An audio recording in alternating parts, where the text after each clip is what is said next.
السلام علیکم ورحمۃ اللہ وبرکاتہ۔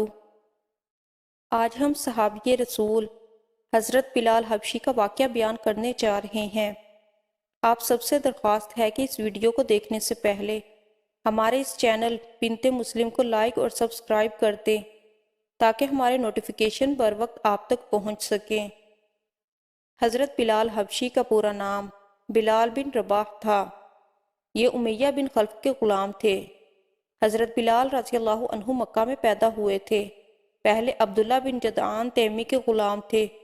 عبداللہ بن جدعان کے 100 غلام تھے، یہ ان میں سے ایک تھے۔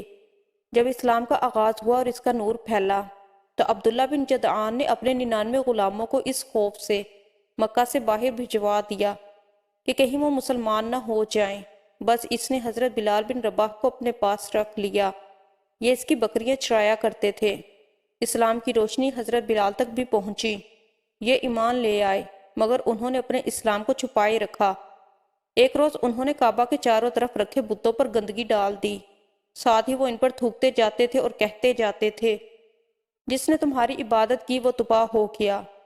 یہ بات قریش کو معلوم ہو گئی۔ وہ فوراً عبداللہ بن جدعان کے پاس آئے اور اس سے بولے، تم بے دین ہو گئے ہو۔ اس نے حیران ہو کر کہا، کیا میرے بارے میں بھی یہ بات کہی جا سکتی ہے؟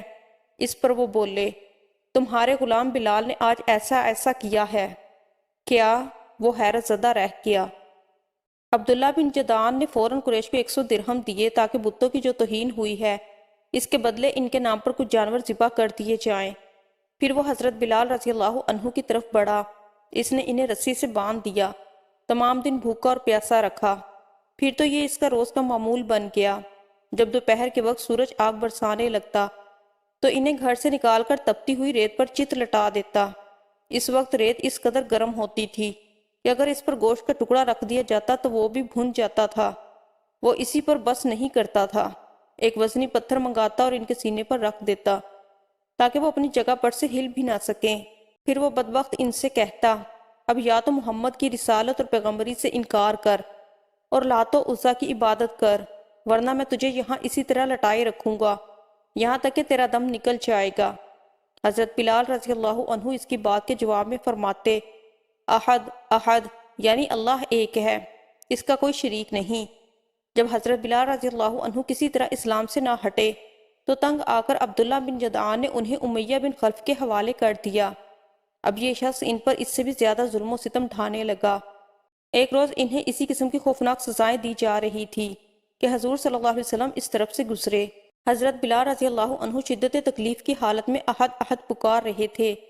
آپ صلی اللہ علیہ وسلم نے انہیں اس حالت میں دیکھ کر فرمایا، بلال، تمہیں یہ احد احد ہی نجات دلائے گا۔ پھر ایک روز حضرت ابو بکر رضی اللہ عنہ اس طرف سے گزرے۔ امیہ بن خلف نے انہیں گرم ریت پر لٹا رکھا تھا، سینے پر ایک بھاری پتھر رکھا ہوا تھا۔ انہوں نے یہ دردناک منظر دیکھ کر امیہ بن خلف سے کہا، کیا اس مسکین کے بارے میں تمہیں اللہ کا خوف نہیں آتا؟ آخر کب تک تم اسے عذاب دیے جاؤ گے؟ امیہ بن خلف نے جل کر کہا، تم ہی نے اسے خراب کیا ہے، اس لیے تم ہی اسے نجات کیوں نہیں دلا دیتے؟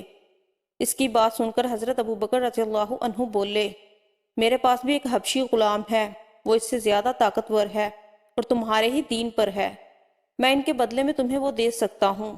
یہ سن کر امیہ بولا، مجھے یہ سودا منظور ہے۔ یہ سنتے ہی ابو بکر صدیق رضی اللہ عنہ نے اپنا حبشی غلام اس کے حوالے کر دیا۔